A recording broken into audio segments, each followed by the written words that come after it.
لا تحزن إن الله معنا. Do not despair, do not be sad, do not lose hope, for Allah is with us.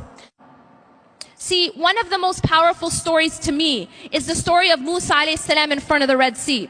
I feel like within this story, it's like a narrative that explains our whole condition and the reactions that we have when we are faced with challenges. And Allah subhanahu wa ta'ala shows us in this story, He compares and contrasts the reactions of different people to the same external event or the same external obstacle.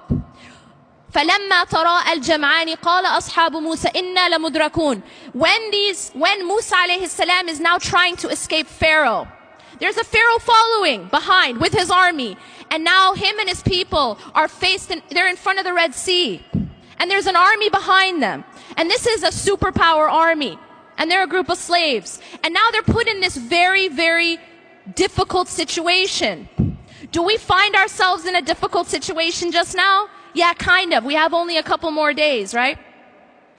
We are in a very difficult situation. And Allah says, when the two groups saw each other, the people of Musa, قَالَ أَصْحَابُ مُوسَى إِنَّا لَمُدْرَكُونَ. The people of Musa alayhi salam said, we will indeed be overtaken. That's exactly how many of us felt after the last election. We indeed will be إِنَّا لَمُدْرَكُونَ. And that's a very natural reaction to being stuck in front of the Red Sea with a superpower army behind you. It's a natural reaction that we had. But I want to tell you something amazing, and that is the reaction of Musa alayhi salam. In that same exact situation, he's looking at the same situation, but his basira, his heart is looking at and focused on something else. قَالَ كَلَّا. He said, no. By no means. The word kalla, as you know, is a very emphatic no way, absolutely not. قَالَ كَلَّا إِنَّ مَعَيَ رَبِّي سَيَهْدِينَ. Indeed, my Lord is with me, and He will guide me through this. The reason why I love this story so much is because this story isn't just a story. It's awesome, it's something we tell our kids, but it isn't a bedtime story. It is a sign, and Allah actually continues to say in فِي ذَلِكَ لَآيَةٌ, that indeed in this is a sign, but most people don't get it. Most people don't understand.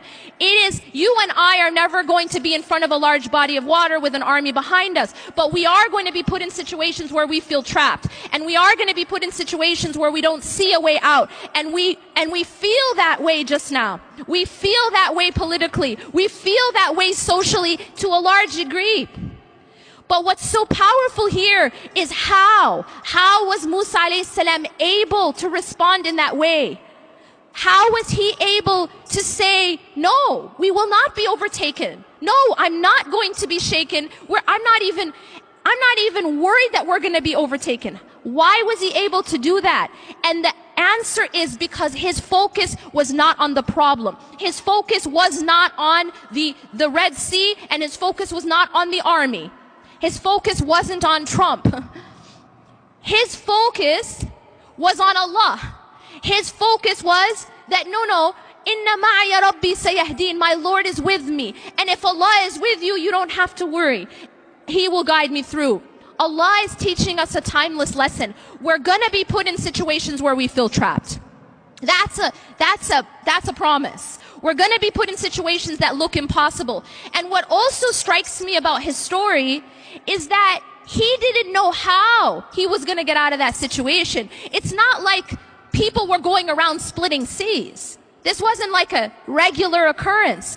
And yet he did not worry, even though he didn't know how. See, for us, it's easy for us to say, oh, it's no problem because I got a plan, A, B, C, D. We know exactly how it's going to happen.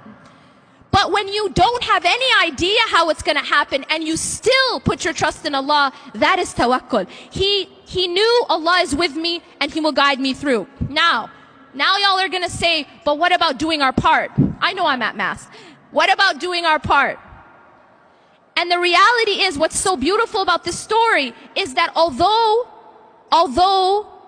obviously Allah subhanahu wa ta'ala was going to save him, Allah still asked Musa alayhi salam to take action. He's asked him to do something. He asked him to take his staff and strike the sea. And so he was still asked to take action. We are still asked to take action. Tawakkul and action are not separate. They have to go together. I'aqilha wa tawakkal, as the Prophet ﷺ says, that you have to tie your camel and at the same time your trust is in Allah. Don't think that they're separate. So often I hear this translated as tie your camel and then put your trust in Allah. That's not what it says. It says اعقلها وتوكل. When the man was told by the Prophet ﷺ, tie your camel and put your trust in Allah, the two are simultaneous. We don't work and then depend on our work and depend on our deeds for results. No, we work and we depend on Allah for results.